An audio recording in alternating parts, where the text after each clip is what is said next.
Please join me in welcoming to the stage Dr. Adrian McIntyre.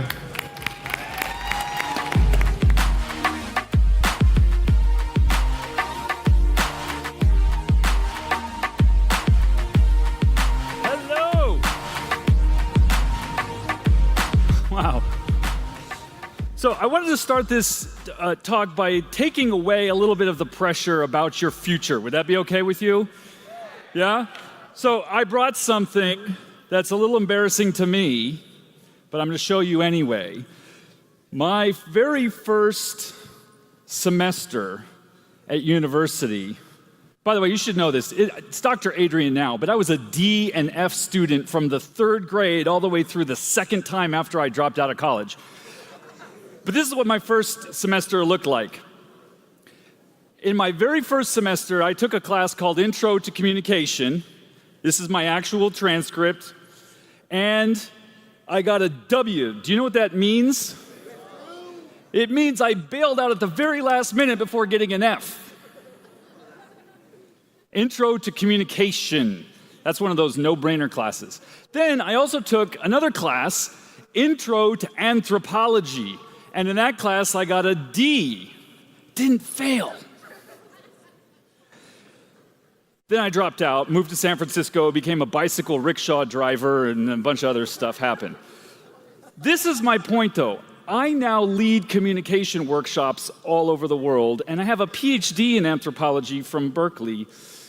So your past performance does not predict your future results. Got it? Great. So that's the first message of the night. So I'm an anthropologist. What is that? An anthropologist is an expert in human beings, but I need to talk to you about another kind of animal for just a second.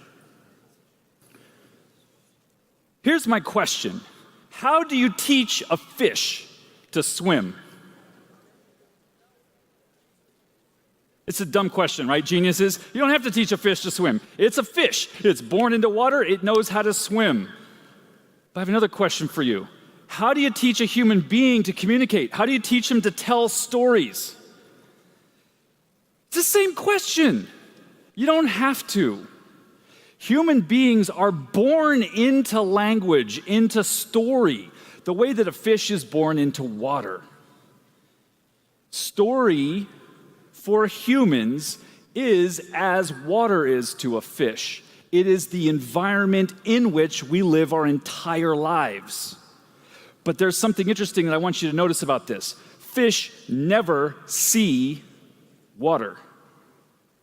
They only see through water. Whatever they see is because of the water they're looking through. Dirty water, they don't see it as well. Clear water, they see better.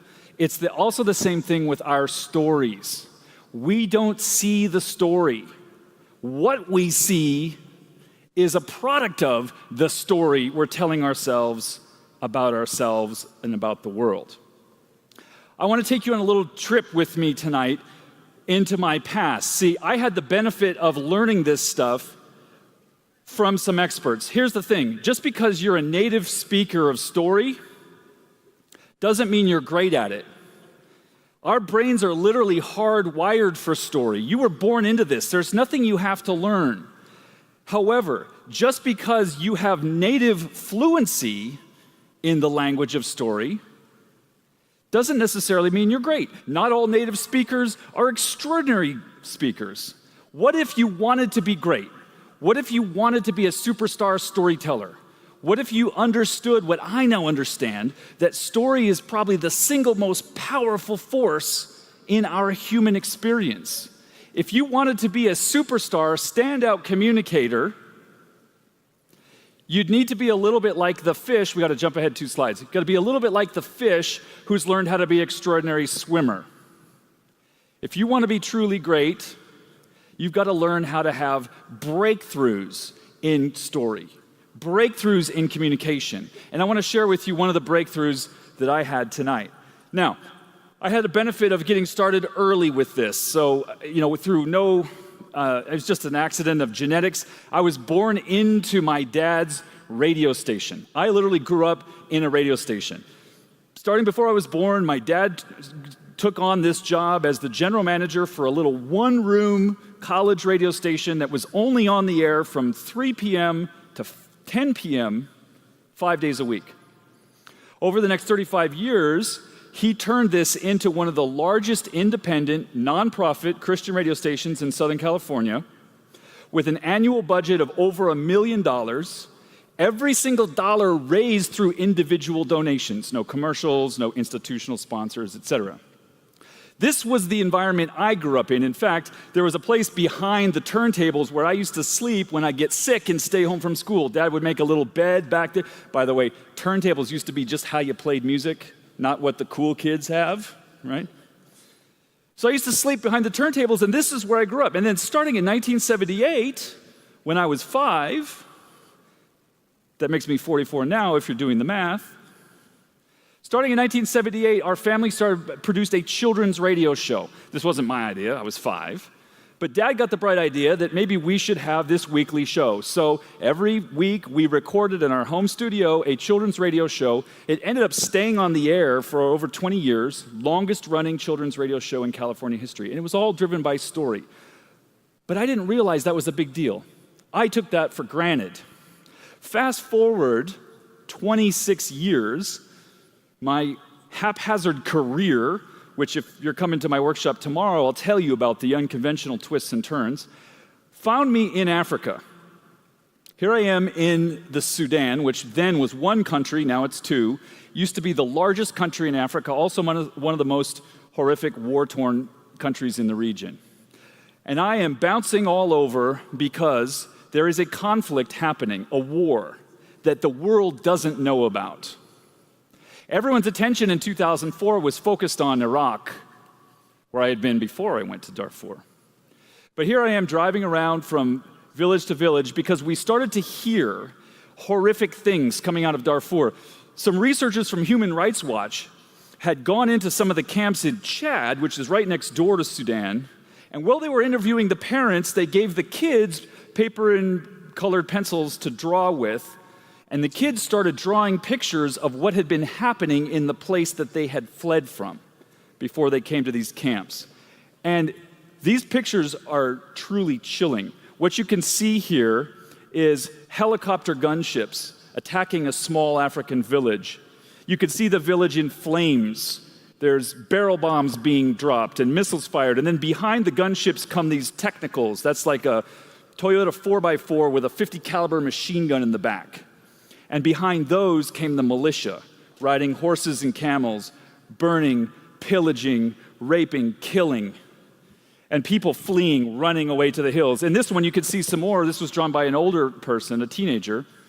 You could see some more pictures of these men on horses, men on camels with machine guns. Some of the pictures, there's some that I won't show you because they're too disturbing, but some of them show pictures of truly horrific violence, assault, sexual violence, etc., being carried out. And nobody in the world knew this was happening. And the government of Sudan did not want anybody in the world to know this was happening because their own soldiers were part of these attacks. The government was both funding these militias and providing them with weapons and backup. They were government planes that were dropping these bombs. Their strategy was wipe them all out, burn every village, drive the people away, and essentially mass murder was taking place in this little area, this actually large area called Darfur. Entire villages burned to the ground. Now, at this time, I'm a professional storyteller. I had worked as a journalist. I studied language and communication. I was fluent in Arabic, had covered the invasion of Iraq for Newsweek. So I was just doing my job.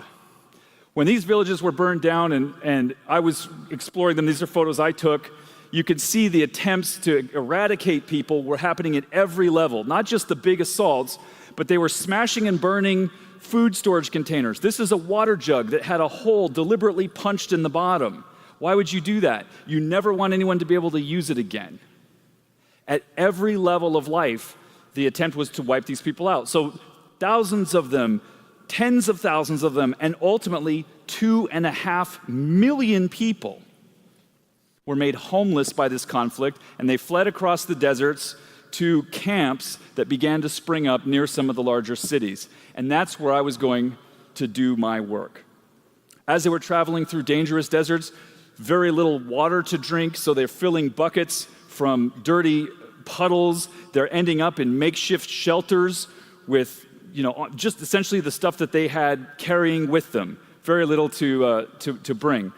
In these camps, they stretched to the horizon. Sometimes they'd have canvas that would be provided by one of the aid agencies.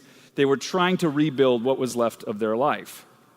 Every aid agency on the planet went to Darfur in 2004. The government wanted them to just come up and put a Band-Aid on the problem. They didn't want the story to get told. That's where I come in. I spent 15 months traveling through deserts, crossing flooded rivers, going from village to village and camp to camp, interviewing people and listening to their stories. I heard women who described their husbands being murdered in front of them. I heard children describe that they didn't know where their parents were anymore. I heard old people talking about their fear that their entire tribe had been wiped out. I heard older women talking about the danger they faced every single day as they went out to collect firewood. And I heard children crying and sometimes laughing, because kids are amazing. And sometimes they'll play even in the worst circumstances.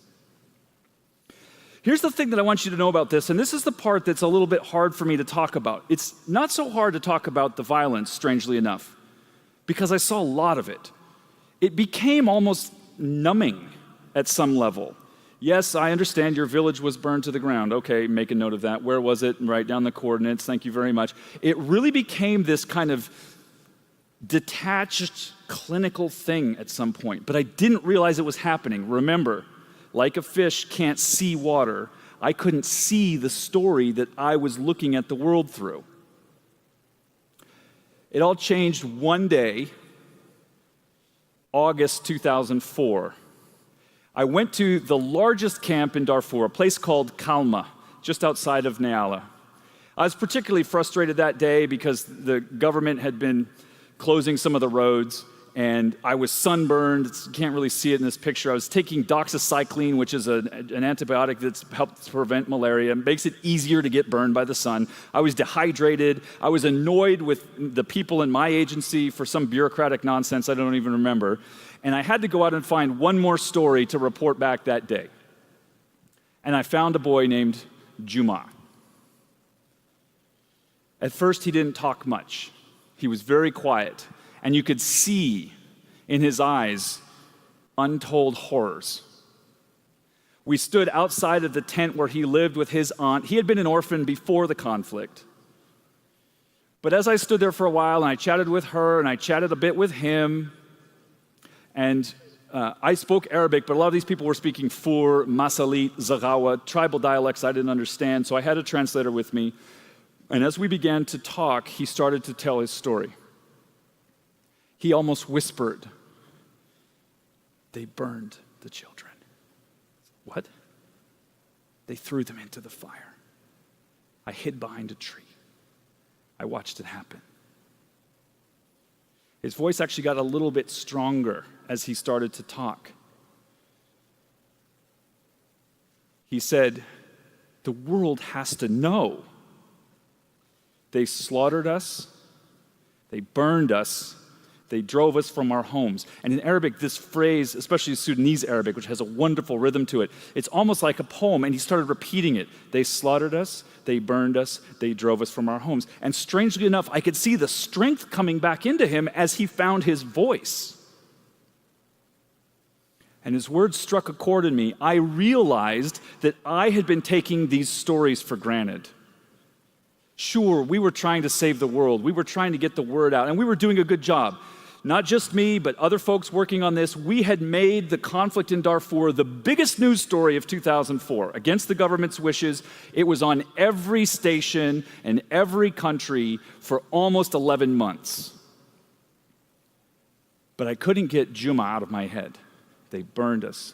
They slaughtered us. They drove us from our homes. And at one point I asked him, "What is it that you want to say to the world?" And he said, you have to tell our story. And on that day in August 2004, I realized I would never stop talking about him. Just like here I am in 2017, still talking about him. How come? Because my perspective changed forever. I stopped hearing story as just a bunch of words and realized that it is the core of our human experience. It is the thing that connects us to each other. It is the thing that makes us human. And I had not been acting like that.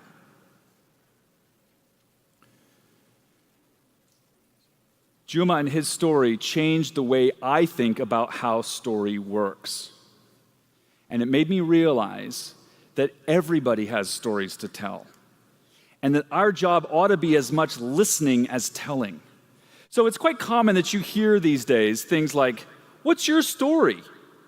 And certainly in business and marketing, where I now focus all of my energy, storytelling is a powerful way to create commercials, to draw people in, to talk to people at events. But it's not enough. It's not enough to treat story like a copywriting problem. We need to understand our job is to connect with other human beings, and story is the way that we do that. Story is what allows us to see the world differently. It's what draws us together, so it's not just me and my story and you and yours.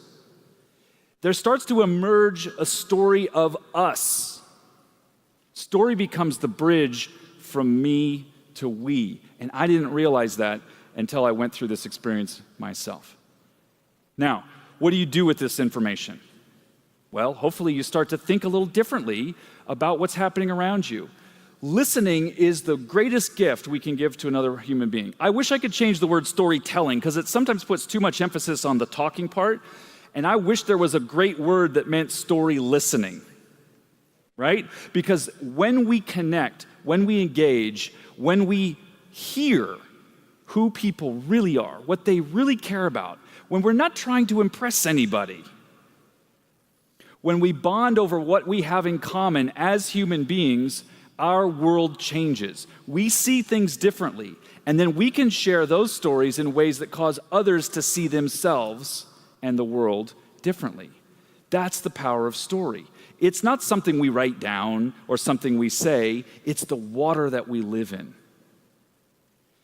And if you want to be truly great, if you want to save the world, which turns out is kind of difficult, so I have a better suggestion.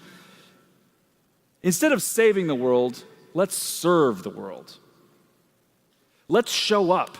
Let's listen. Let's find out what people need. And then let's tell stories that change the way people think about themselves and others. And in order to do that, we have to change the stories we're telling ourselves about ourselves. Stories like, I don't matter. I'm just a student. Someday it'll all work out. This isn't my problem. Someone else will come along and fix this. Every one of these stories creates a world in which we're left with nothing to do and no one to help. And that's not reality. The reality is the world needs you. There's nobody else coming. And the best way that you can do that is to engage, to serve, and to tell your story, ask other people theirs, connect as human beings. It's really what we got to do. All right? That's the whole deal. Tell better stories and you'll live a better life. Thank you.